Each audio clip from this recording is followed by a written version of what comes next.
नंदी मालिकेच्या आजच्या भागामध्ये आपण पाहत आहोत, आनंदी ही आता विद्याधर समोर उभी असते आणि विद्याधरला चांगलंच त्याची जागा दाखवून देण्याचं काम आनंदीने केलेलं असतं. आनंदी म्हणत असते, लांब व्हायचं, समजलं का? माझ्या ह्या घरावर आणि त्याचबरोबर माझ्या जवळच्या माणसावर इथे वाईट नजर जर टाकली किंवा त्यांच्याबद्दल जर काही वेगळंपण करण्याचा प्रयत्न केला तर मग गाठ माझ्याशी आहे. आणि तेव्हा आता इकडे तो म्हणत असतो, आनंदी, घाबरणारी आनंदी, ज्या डोळ्यांना दिसतसुद्धा नाही ती आनंदी आज मला इथे अशा पद्धतीने सुनावत आहे का? आज मला अशा पद्धतीने ती बोलत आहे का? तुझी एवढी कशी हिंमत वाढी? तेव्हा आनंदी म्हणत असते, तेच तर मी सांगण्याचा प्रयत्न करते. जो माणूस इथे कोणत्याही नात्याचा आदर ठेवत नाही त्या माणसाला नाती आणि प्रेम, भावना ह्या सगळ्या गोष्टी काय समजणार आहेत? काहीही समजू शकणार नाही, असं सुद्धा आता इकडे ती बोलत असते. त्याचबरोबर आता इकडे तो म्हणत असतो की अच्छा, म्हणजे आता इकडे तू एक काम करणार आहेस, तर म्हणजे फक्त आणि फक्त तुला इथे त्या मुलामधला आणि त्याचबरोबर बापामधला जो काही दुरावा आहे तो दुरावा इथे दूर करायचा आहे का? एवढं करायचं आहे का? तेव्हा आनंदी म्हणत असते, हो, मी हे सगळं काही करणार आहे. काही जरी झालं तरीसुद्धा. आणि आणखी एक महत्त्वाची गोष्ट, इथे माझ्या मुलांपासून दूर राहायचं. जो माणूस इथे कोणतंही नातं जपत नाही, बहिणीचं नाही, आईचं नाही, बायकोचं नाही, कोणतंही नातं तो इथे जपत नाही, त्या नात्याला अजून काय कळणार आहे, असं सुद्धा आता आनंदी बोलू लागलेली असते. तेव्हा आता इकडे विद्याधर हसतो आणि म्हणत असतो, वा वा वा आनंदी, मला तर हे सगळं जरा फारच आवडायला लागलेलं आहे. म्हणजे मला एक गोष्ट सांग आनंदी, ज्या आनंदीला इथे काही दिसत नाही आहे आणि काही दिसत नसूनसुद्धा ती आनंदी आज चक्क माझ्यासमोर उभी राहून वाघासारखी डरकाळी फोडते, हिंमत कशी झाली ग तुझी? तेव्हा आनंदी म्हणत असते, तेच तर मी सांगते, माझ्या मुलांच्या विरोधात जर गेलात तर मग गाठ माझ्याशी आहे. आणि त्याचबरोबर इथे काही झालं ना तरीसुद्धा माझ्या मुलांच्या विरोधात बोलल्याला मी खपवून घेणार नाही. त्यांच्या मुलाला आणि त्याचबरोबर त्यांच्या बापाला मी एकत्र आणल्याशिवाय शांत बसणार नाही. तुम्ही असाल नराधम, तुम्ही असाल नाते तोडणारे, पण ह्या आनंदीचा जन्म मात्र इथे फक्त नाती जोडण्यासाठी ह्या आनंदीचा जन्म झालेला आहे, असं आनंदी स्पष्टपणे बोलत असते. दुसरीकडे पृथ्वी पंचिंग बॅगवर राग काढत असतो आणि म्हणत असतो, युगंधर निंबाळकरची एवढी हिंमत झालेली आहे की त्यांनी माझा अपमान केला. तेवढ्यातच समोरून आरती आलेली असते. जेव्हा आरती येते त्यावेळेला मात्र इथे तिला तो पंचिंग बॅग लागलेली असते आणि लागल्यानंतर आता मात्र आरती म्हणत असते, काय काय चाललंय काय तुझं? डोक्यावर पडलायस का? एवढा मोठा खांबासारखा 25 वर्षाचा पोरगा तू, हे असा इथे हे असल्या काळ्या पोत्याला इथे काय बुक्क्या मारत बसला आहेस? डोक्यावर पडलायस का तू? अरे तिकडे फॅक्टरीमध्ये बापाला मदत करायची सोडून हे असले खेळ काय खेळायला लागलेला आहेस? एवढा मोठा टोणगा झाला आहेस ना, तिकडे फॅक्टरीमध्ये जाऊन मदत कर ना, आणि इथे हे असले उद्योग करत बसलायस. तेव्हा पृथ्वी म्हणत असतो, काय बोलतेस तू हे? तुझी हे सगळं काही बोलण्याची हिंमत कशी झाली? तेव्हा ती म्हणत असते, हो का, मी नको बोलू तर आणखी कोण बोलणार आहे तुला? सांग ना, मीच बोलायला हवं ना, कारण तू तशा पद्धतीने वागतच आहेस. आणि त्याहूनही सगळ्यात महत्त्वाची गोष्ट की तुला इथे पोरी दिसत नाही आहेत का? उठसूट उठसूट इथे खोलीमध्ये बसतोस. तेव्हा मात्र इथे आता तो म्हणत असतो, एक मिनटं, तू कोणाशी बोलतेस, काय बोलतेस, ह्या गोष्टीचं जरा तरी तुला भान आहे का? आणि त्याचबरोबर तू माझ्याच घरात उभे राहून माझ्याशी असं बोलतेस? थांब, आत्ता सगळ्यांना समजू दे. तेव्हा आरती म्हणत असते, हो हो, समजू दे ना, मी सुद्धा घरातील प्रत्येक लोकाला आवाज देते आणि सांगते की एका मुलीनं ह्याची कशी उतरवली, ह्याची कशी मस्ती जिरवली, असं म्हणून. आता तेवढ्यात सुनीता आलेली असते. सुनीता आल्याबरोबर इथे आरतीला म्हणत असते, आरतीताई, तुम्ही इथे काय करायला आहे? चला आनंदीताईला आपण भेटूयात म्हणून. तेव्हा ती म्हणत असते, अगं बघ, ह्याचं काय करायचं कळतच नाही आहे, असं म्हणून आता सुनीता आरतीला तिथून घेऊन निघून गेलेली असते. इकडे मात्र आता पृथ्वीला राग आलेला असतो. पृथ्वी विचार करत असतो, ही कोण कुठची मुलगी आली आणि त्यानंतर मात्र ती मला एवढं सगळं काही सुनावून गेली, तिची एवढी हिंमत कशी काय वाढली आहे, असं सुद्धा आता इकडे तो बोलत असतो. आणि त्यानंतर दुसरीकडे आपण पाहतो, आता मात्र आनंदी ही अजून तरी त्या खोलीतून बाहेर आलेली असते आणि तिला आता इकडे युगंधरशी बोलायचं असतं. आणि तेव्हा युगंधरकडे जाते आणि म्हणत असते, मालक साहेब. तेव्हा युगंधर म्हणत असतो, हां आनंदी बोल, काय झालेलं आहे, तुला काही बोलायचं होतं का? तेव्हा आनंदी म्हणत असते, हो मालक साहेब, मला तुमच्याशी बोलायचं होतं आणि फार महत्त्वाचं आहे, म्हणूनच मी इथे आलेली आहे. तेव्हा आता तो म्हणत असतो, हां बोल ना, काय झालेलं आहे, कशाबद्दल बोलायचं आहे? तेव्हा आनंदी म्हणत असते, मालक साहेब खरं तर माफ करा, मी लहान तोंडी मोठा घास घेत आहे, पण आत्ता हे सगळं बोलणं फार गरजेचं आहे आणि म्हणून मी इथे आली आहे. तेव्हा आता युगंधर म्हणत असतो, बोल आनंदी, तुला काय, कशाबद्दल आणि कशासाठी बोलायचं आहे ते सगळं काही बोल पटकन. तेव्हा आनंदी म्हणत असते, मालक साहेब, तुम्ही पृथ्वीला असं फॅक्टरीमध्ये सर्वांसमोर अपमान नव्हता करायला पाहिजे. अहो, तो आत्ता तुमचा मोठा मुलगा आहे, तो वयात आला आहे आणि तुम्ही असा नोकरांसमोर, फॅक्टरीतल्या माणसांसोबत त्याचा अपमान करून चांगलं केलं नाही आहे.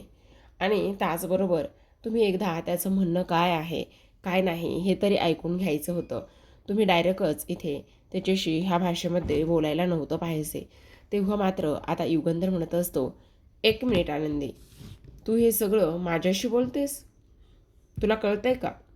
अगं, तो माझा मुलगा आहे आणि मी त्याला चांगलाच ओळखतो. आणि तुला एक गोष्ट सांगू का?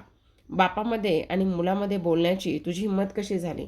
तू ह्या सगळ्या गोष्टीचं नॉलेज आणि हे सगळं अजिबात मला देऊ नकोस. मला अजिबात काहीही ऐकून घ्यायचं नाही आहे. तेव्हा आनंदी म्हणत असते, नाही मालक साहेब, मी तुम्हाला काहीही सांगत नाही किंवा मी तुम्हाला कोणतं नॉलेज वगैरे काही देत नाही आहे. पण फक्त एक तुमच्याशी बापलेकामध्ये जो काही दुरावा वाढत चालला आहे त्याबद्दल मला थोडंसं बोलायचं आहे. अशाने आणखीनच तुमचा मुलगा तुमच्यापासून दूर जाणार आहे. तुमच्यामध्ये असलेलं नातं कधीच इथे व्यवस्थित सरळ होणार नाही आणि तेच नातं मी इथे सरळ करण्याचा थोडासा प्रयत्न करत आहे. बस एवढंच, याच्या पलीकडे काहीही नाही. असं बोलल्याबरोबर आता इकडे युगंधर म्हणत असतो, तो कशा पद्धतीने वागला आणि त्याचबरोबर त्याने आणलेली ती बिझनेस डील, ह्या सगळ्या गोष्टी अजिबात मला पटल्या नव्हत्या, अजिबात मान्य नव्हत्या आणि त्यामुळे मी सरळ सरळ त्याला तशा पद्धतीचा नकार दिला आहे. असं बोलल्याबरोबर आनंदी म्हणत असते, मालक साहेब, मला तुमचं बोलणं समजते, पण तरीसुद्धा मी तुम्हाला एक गोष्ट सांगू का? हे बघा मालक साहेब, आत्ता जरी तुम्ही ह्या पद्धतीने हे सगळं काही बोलला असाल तरीसुद्धा मला सांगा, त्यानं आणलेली रेडीमेड साड्यांची जी काही बिझनेसची ऑर्डर होती, डील होती, ते मला तुम्हाला थोडंसं सांगायचं आहे. कारण मला एक गोष्ट सांगा, तसं पाहायला गेलं तर इथे आपल्या फॅक्टरीचं जे काही एकंदरीत अकाउंट आहे किंवा त्याचा ग्राफ आहे, तो एकंदरीत नेहमीप्रमाणे खालीच येताना दिसतोय. वर्षानुवर्ष 12 ते 17% पुढे अजिबात त्याचा ग्राफ पुढे जात नाही आहे. मग मला सांगा, जर ह्या आयडियामुळे जर आपल्या कंपनीला फायदा होणार असेल, काही प्रॉफिट होणार असेल, तर तुम्ही ती बिझनेस डील का आणि कशामुळे दूर करताय? का आणि कशामुळे त्या बिझनेस डीलला बाजूला करताय? आणि एक संधी देण्यासाठी काय फरक पडतो? तेव्हा आनंदी एवढा पटापट हिशोब बोलत असते की काही विचारूच नका. युगंधर तिला म्हणत असतो, हे सगळं तुला कसं माहिती? तेव्हा आनंदी म्हणत असते, आबा नेहमी हिशोबाच्या फाईल्स घरी घेऊन यायचे आणि त्यांना मी नेहमी मदत करायचे. गेली कितीतरी वर्ष मीच हिशोबामध्ये इथे आबांना मदत करत आलेली आहे आणि त्यामुळे मला ह्या सगळ्या गोष्टी माहिती आहेत. तेव्हा आता इकडे युगंधर म्हणत असतो, हो. तेव्हा आनंदी म्हणत असते, तेच तर मी तुम्हाला सांगण्याचा प्रयत्न करते. मला असं वाटतंय की तुम्ही एकदा 5 वर्षाचा सगळा ग्राफ चेक करावा. 5 वर्षाचा सगळा ग्राफ चेक केल्यानंतर तुमच्या बरोबर लक्षात येईल की नेमकं काय आणि कशा पद्धतीने हे सगळं काही होतंय. तेव्हा मात्र इथे आता लगेचच युगंधरला टेन्शन आलेलं असतं. युगंधर तातडीने इथे शिर्केंना कॉल करतो आणि त्यानंतर आनंदीला म्हणत असतो, ठीक आहे आनंदी, तू जा. पण मालक साहेब ऐकून तरी घ्या. एकदा तुम्ही माझं ऐकून तरी घ्या. एकदा पृथ्वीला ह्या सगळ्या गोष्टीच्या बाबतीत तुम्ही संधी दिली पाहिजे. पण आता मात्र युगंधर काहीच ऐकत नाही आणि आनंदीला मात्र तो तिथून जायला सांगतो. जेव्हा आनंदी तिथून निघून जाते त्यावेळेला इथे युगंधर लगेचच शिर्केंना कॉल करतो. शिर्केंना कॉल करून ताबडतोब 5 वर्षाचा जो काही डाटा आहे तो सर्व डाटा ताबडतोब घेऊन यायला सांगत असतो. आणि तो सर्व डाटा घेऊन यायला सांगितल्यानंतर आता मात्र इकडे दुसऱ्या बाजूला पृथ्वी हा खोलीमध्ये असताना तिथे विद्याधर जातो. आणि विद्याधर गेल्यानंतर आता लगेचच तो म्हणत असतो, काय रे पृथ्वी, मला एक गोष्ट सांग. मी आत्ता माझ्या कानावर असं आलं आहे की इथे तू मात्र कंपनीमध्ये रेडीमेड साड्यांचं प्रोजेक्ट घेऊन गेला होतास आणि तिथे गेल्यानंतर तुझा सरळ सरळ कोणीतरी अपमान केला म्हणे. अरे तो तसाच आहे रे. अरे माझा मोठा भाऊ आहे, पण तरीसुद्धा तुला सांगू का, सगळ्यात महत्त्वाची म्हणजे एक गोष्ट. अरे आम्ही एकाच आईच्या पोटी दोघंही जण जन्माला आलोत आणि आम्ही एकाच आईच्या पोटी दोघंही जण जन्माला येऊनसुद्धा तुला सांगू का, त्याने मला कधीच कोणती संधी दिली नाही आहे. आणि त्याने जर मला कोणती संधी दिली असती तर मग आज आम्ही काय काय केलं असतं, काय काय नाही, हे तुला काही वेगळं सांगायला नको आहे. आणि तुला एक गोष्ट सांगू का, तुझी जी काही बिझनेसची आयडिया आहे ना, ती आयडिया मात्र तू मला सांग. आणि त्याचबरोबर इथे मी तुला पाहिजे तेवढी मदत करतो, पाहिजे तेवढे तुला मी पैसे देतो. फक्त तुझं हे प्रोजेक्ट जर तुला लॉन्च करायचं असेल तर ते नक्की तू कर. मी तुला सगळ्या पद्धतीने इथे मदत करायला तयार आहे, असं सुद्धा आता इकडे तो बोलत असतो. तेव्हा मात्र पृथ्वी फक्त ऐकत असतो. आता विद्याधर म्हणत असतो, अरे तो माणूस चांगलाच नाही आहे. तो माणूस थोडी ना आहे. कारण इथे त्याने आतापर्यंत कधीच कोणाला इथे स्वारी म्हटलं नाही किंवा आतापर्यंत त्याने कधीच कुणाला काहीही होऊ दिलं नाही, असं इकडे तो बोलत असतो. दुसरीकडे आनंदी आता किचनमध्ये जाते. आनंदी किचनमध्ये गेल्यानंतर सविता म्हणत असते, काय झालं, तुम्ही गेला होतात ना मालक साहेबांकडे, मालक साहेबांसोबत बोलून झालं ना. तेव्हा आनंदी म्हणत असते, हो बोलून तर झालं, मग काय म्हणाले मालक साहेब. तेव्हा आनंदी म्हणत असते, काय म्हणणार आहेत आणखी, मला तर काहीच काय करावं काय नाही त्या गोष्टी अजिबातच कळत नाहीत, काय बोलावं ना. तेवढ्यातच आता युगंधर आनंदीच्या पाठी आलेला असतो. आता सविता पाहते आणि म्हणत असते, मालक साहेब तुम्ही आत्ता इथे यावेळेला. तेव्हा तो म्हणत असतो, मला आनंदीशी बोलायचं आहे. तेव्हा आता इकडे सविता बाहेर निघून जाते. जेव्हा सविता बाहेर निघून जाते त्यावेळेला आता युगंधर म्हणत असतो, आनंदी. तेव्हा आनंदी म्हणत असते, काय झालं मालक साहेब, तुम्हाला काही हवं आहे का, मला आवाज द्यायचा ना, मी तुम्हाला पाठवून दिलं असतं. काही हवं आहे का तुम्हाला, बोला ना, चहा कॉफी काही बनवू का. तेव्हा युगंधर म्हणत असतो, नाही नाही, मला चहा कॉफी वगैरे काही बनवायची नाही किंवा नको आहे. मला खरं तर इथे तू म्हटलीस ते पटलं आहे. काय पटलं आहे तुम्हाला, असं म्हटल्याबरोबर आता इकडे युगंधर म्हणत असतो, म्हणजे मी विचार केला पृथ्वीला इकडे एक संधी, एक चान्स द्यायला हवा, असं म्हटल्याबरोबर आता इथे आनंदी म्हणत असते, हो का, अरे वा, ही तर फारच आनंदाची गोष्ट आहे, बरं झालं. तेव्हा तो म्हणत असतो, हो ते सगळं काही ठीक आहे, पण तू त्याला सांग. तेव्हा आनंदी म्हणत असते, अजिबातच नाही. जर हे सगळं ह्या पद्धतीने करायचं असेल तर तुम्हाला एक गोष्ट सांगते, तुम्ही आत्ताच्या आत्ता ताबडतोब इथे पृथ्वीला फोन करायचा, स्वारी म्हणायचं आणि फोन करून स्वारी म्हटल्यानंतर तुम्हीच त्याला कंपनीमध्ये यायला सांगायचं. तेव्हा मात्र इकडे आता तो चिडलेला असतो आणि म्हणत असतो, एक मिनिट, तू हे सगळं मला सांगतेस, मला स्वारी म्हणायला सांगतेस, तुझी हिंमत कशी झाली मला स्वारी म्हणायला सांगायची. अगं हा युगंधर आत्तापर्यंत कधी कुणाला स्वारी म्हटला नाही, कधी कुणाला काही बोलला नाही आणि आज मात्र तू स्वारी म्हणायला सांगतेस. तेव्हा मात्र इथे आता आनंदी म्हणत असते, हो, आणि इकडे मी आत्ता खरं तर एका बिझनेसमॅनशी बोलत आहे आणि तुम्ही त्यांचा अपमान केला आहे ना, त्यामुळे स्वारी म्हणायचं आणि एक चान्स, एक संधीसुद्धा द्यायची, असं बोलल्याबरोबर आता मात्र इथे युगंधर म्हणत असतो, कंपनीमध्ये सगळं माझं ऐकतात, सगळं माझं चालतं आणि घरी मात्र मला आता हिचं ऐकावं लागणार आहे. तेव्हा आनंदी म्हणत असते, काय झालं मालक साहेब, करताय ना फोन, करताय ना. तेव्हा युगंधर म्हणत असतो, हो करतोय, लावतोय फोन, असं म्हणून आता इकडे तो ताबडतोब पृथ्वीला फोन लावत असतो. आता पृथ्वीला फोन लावल्याबरोबर लगेचच इथे पृथ्वी पहिल्या फोनमध्ये तर काही केल्या फोन उचलत नाही आणि पहिल्या फोनमध्ये फोन तो न उचलल्यामुळे आता इकडे युगंधरला कसं तरीच वाटत असतं. आनंदी म्हणत असते, काय झालं, तेव्हा तो म्हणत असतो काही नाही लावतोय ना, वेट वेट जरा, असं म्हणून आता पुन्हा एकदा तो फोन लावतो. पुन्हा एकदा फोन लावल्यानंतर आता शेवटी हा पृथ्वी म्हणत असतो, आत्ता मला हे का फोन करतायत? आणि तेव्हा फोन शेवटी उचलतो तो आणि उचलल्यानंतर म्हणत असतो, हा युगंधर निंबाळकर बोला, का कशासाठी फोन केला तुम्ही? तेव्हा युगंधर म्हणत असतो, हा पृथ्वी, मला तुझ्यासोबत एका महत्त्वाच्या विषयावर बोलायचं आहे. तेव्हा तो म्हणत असतो, बोला ना, काय झालं? तेव्हा आता इथे युगंधर पृथ्वीला म्हणत असतो, त्याचं काय झालं ना, तू आज इकडे जे काही तुझ्या साड्याचं कलेक्शन सॅम्पल घेऊन आला होतास ना, त्याविषयी मला थोडंसं बोलायचं आहे. म्हणजे तसं जर तुला इकडे आपल्या ह्या नवीन जो काही तू प्रोजेक्ट लॉन्च करणार आहेस साड्यांचा, त्याला एक संधी देण्यासाठी मी तयार आहे.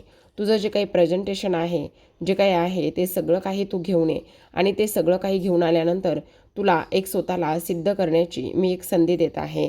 आणि ती संधी इथे मी दिल्यानंतर काही जरी झालं ना, तरी तू स्वतःला इथे सिद्ध करून दाखव आणि त्यानंतर आपण बघूयात.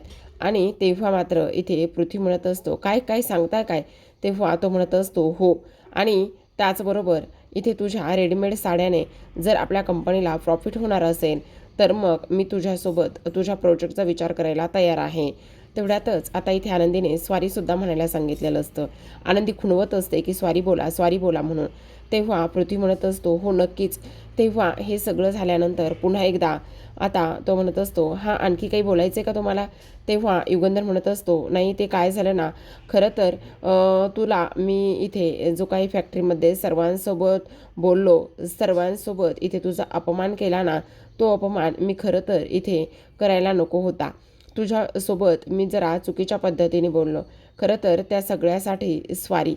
तेव्हा मात्र इकडे तो पृथ्वी म्हणत असतो, काय काय काय म्हणालात काय? तेव्हा पुन्हा एकदा तो म्हणत असतो, हो तेच म्हणालो जे तू ऐकलंयस. स्वारी स्वारी आणि तुम्ही मला म्हणालात? तेव्हा आनंदी पुन्हा एकदा म्हणत असते, बोला. तेव्हा मात्र इथे लगेचच पुन्हा एकदा इथे युगंधर म्हणत असतो, हो स्वारी, ये तू उद्या कंपनीमध्ये, असं म्हणून फोन ठेवला जातो. तेव्हा मात्र आता इथे पृथ्वी विचार करत असतो, जो माणूस आत्तापर्यंत कधीही कोणाला स्वारी म्हटला नाही, आज तो माणूस चक्क मला स्वारी म्हणतोय आणि मला स्वारी म्हणून पुन्हा एकदा मला काम करण्याची संधीसुद्धा तो देतोय. म्हणजे हे आत्तापर्यंत कधीच झालं नाही आहे ह्या घरामध्ये, ते आज अशा पद्धतीने झालं आहे, असं इकडे आता तो बोलू लागलेला असतो. दुसरीकडे हे सगळं काही सुरू असताना आता मात्र इथे युगंधर म्हणत असतो, आत्तापर्यंत मी कधी कुणाला स्वारी म्हटलो नाही, पण आज मात्र इथे तुझ्यामुळे मला स्वारी म्हणावं लागलं. तेव्हा मात्र आनंदी म्हणत असते, मालक साहेब, आता तुम्हाला सांगू का, इथे तो तुमचा मुलगा आहे आणि तुमच्या मुलाला स्वारी म्हणणं हे काही वेगळं नाही आहे. तेव्हा तो तिला म्हणत असतो, खरं तर मला तुला थँक्यू म्हणायचं होतं. खरंच तुझ्यामुळे आज मला एवढ्या सगळ्या गोष्टी समजल्या आहेत. आणि चल, तुला ना मला दिवाळीचं गिफ्ट द्यायचं आहे. तेव्हा आनंदी म्हणत असते, दिवाळीचं गिफ्ट? आणि ते सुद्धा मालक साहेब एवढ्या लवकर? तेव्हा युगंधर म्हणत असतो, हो, एवढ्या लवकरच गिफ्ट द्यायचं आहे. चल, येतेस का? असं म्हटल्याबरोबर आता लगेचच तो तिला बाहेर घेऊन जातो आणि शिर्केंना जाता जाता म्हणत असतो, शिर्के, आला आहात का तुम्ही? तुम्हाला ज्या काही गोष्टी मी इथे सांगितल्या होत्या त्या सगळ्या गोष्टी मिळाल्या आहेत का? असं म्हटल्याबरोबर आता इकडे लगेचच आनंदी आणि त्याचसोबत हा युगंधर बाहेर जातो. कारण जेव्हा विद्याधर छत्री घेऊन बाहेर जात होता त्यावेळेला मात्र इथे युगंधरने पाहिलं होतं आणि युगंधरने पाहिल्यानंतर आता तो आनंदीला बाहेर घेऊन जात असतो.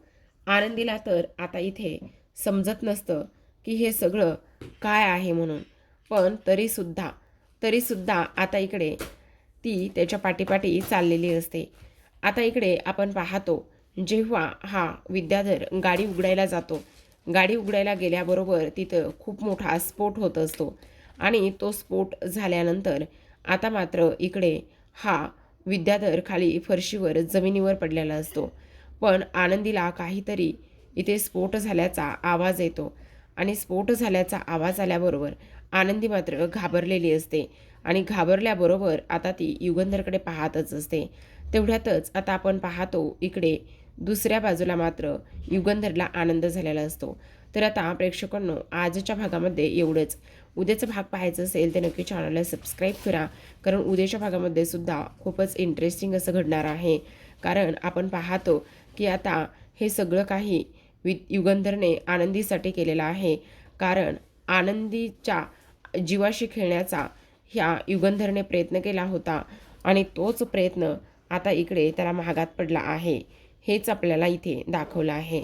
कारण जेव्हा इथे युगंधर विद्याधर समोर जाऊन उभा राहतो आणि विद्याधर समोर जाऊन उभा राहिल्यानंतर आता इकडे तो म्हणत असतो, कसा वाटला धमाका? कुकरच्या शिटीपेक्षा तर थोडासा वेगळाच होता ना हा धमाका. तुला कसं वाटलं? हे सगळं काही बोलल्यानंतर आता मात्र इकडे तो त्याच्याकडे पाहतच असतो आणि म्हणत असतो, तू नेमकं दादा काय म्हणायलायस? हे सगळं तू केलंयस? तेव्हा तो म्हणत असतो, हो हे सगळं मीच केलं आहे. आणि आणखी एक महत्त्वाची गोष्ट तुला सांगतो, इथून पुढे जर आनंदीच्या वाकड्यात गेलास, इथून पुढे जर आनंदीच्या विरोधात गेलास तर गाठ माझ्याशी आहे. तुला काय वाटलं? घरामध्ये तू कुकरचा स्फोट करशील, आनंदीच्या जीवावर उठशील आणि ते मला समजणार नाही. तुला असं वाटलंय का? ह्या सगळ्या गोष्टी मला समजणार नाहीत असं होईल का? असं बोलल्याबरोबर आता मात्र इकडे तो थोडासा टेन्शनमध्ये असतो. तर आता प्रेक्षकांनो, त्याला हॉस्पिटलमध्ये वगैरे घेऊन गेलं जातं. त्यानंतर त्याच्यावर उपचार वगैरे केले जातात. पण इथे मात्र ह्या विद्याधरने सरळ सरळ युगंधरच्या विरोधामध्ये पोलीस कंप्लेंट केलेली असते.